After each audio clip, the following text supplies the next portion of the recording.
College join అయినప్పని చూస్తున్నాను రా. ఏంటి దగ్గర రెచ్చిపోతున్నావు? సాధారణంగా నా కోపం రాదు. వస్తే 1 వీక్ హాస్పిటల్లో ఉంటావు. ఎరికేనా? అది ఏది ఎలా చెప్పాలో అర్థం కావట్లేదన్నా. ఏ విషయం? నీ లవ్ గురించి బాస్.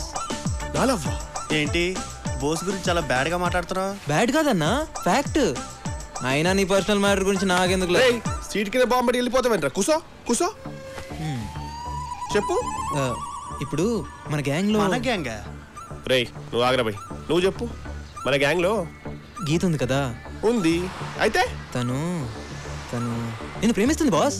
చిచి వీణా? వీణ్ణే ఇందా గీత స్నేహితుడు చెప్తుంటే నా చెవులతో విన్నాను బాస్. నువ్వు చెప్పేది నిజమేనా? వీడి మీద ఒట్టు.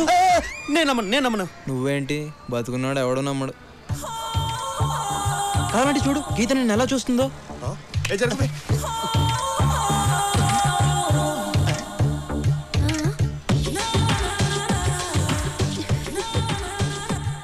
ఇప్పుడైనా నమ్ముతావా? ఏంటి నమ్మేది? 4 ఏళ్ళ నుండి కలిసి చదువుతున్నావు. చూస్తే చూడదా, ఊపితే ఊపదా? ఇంకో మాట చెప్పు. Simple thing. ఇన్నాళ్ళ మీ ఫ్రెండ్షిప్ లో గీత నీకు ఏ రోజైనా రాఖీ కట్టిందా? కట్టలేదు. కనీసం కలిసి రాఖీ సినిమా కూడా వెళ్ళలేదు బాస్. కదా? పోనీ ఎప్పుడైనా నిన్ను అన్నా అని పిలిచిందా? లేదు. ఎప్పుడైనా చాలు. గీత నన్ను ప్రేమిస్తున్న సంగతి నాకు ఇప్పుడు అర్థమైపోయింది. హలో, రాఖీ నాకు కూడా కట్టలేదుగా. ఈ సంవత్సరం కట్టేస్తాను అందులే. ఇందాక అది కూడా విన్నాను. అది కూడా విన్నావా? నువ్వెక్కడికి వెళ్తున్నావు? అంటే నేను డైరెక్ట్ గా వెళ్ళి నాకు కూడా గీత అంటే ఇష్టం అని చెప్పేసి వస్తాను. వద్దు.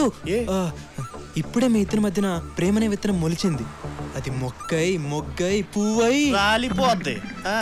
అదీగాక లేడీస్ ఫస్ట్ అన్నారు కదా. ముందు తను చెప్పని, ఆ తర్వాత నువ్వు చెప్పు. ఏం లాకేశవరా, అది చెప్పదు వీడిని చెప్పనివ్వడు.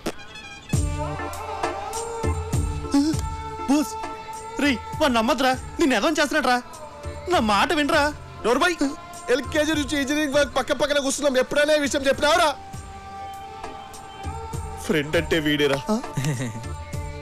నువ్వు ఉంచన్నా? నీకే ఫీలింగ్స్ లేవురా. ఎందుకంటే నువ్వు టెస్ట్ ట్యూబ్ బేబీరా.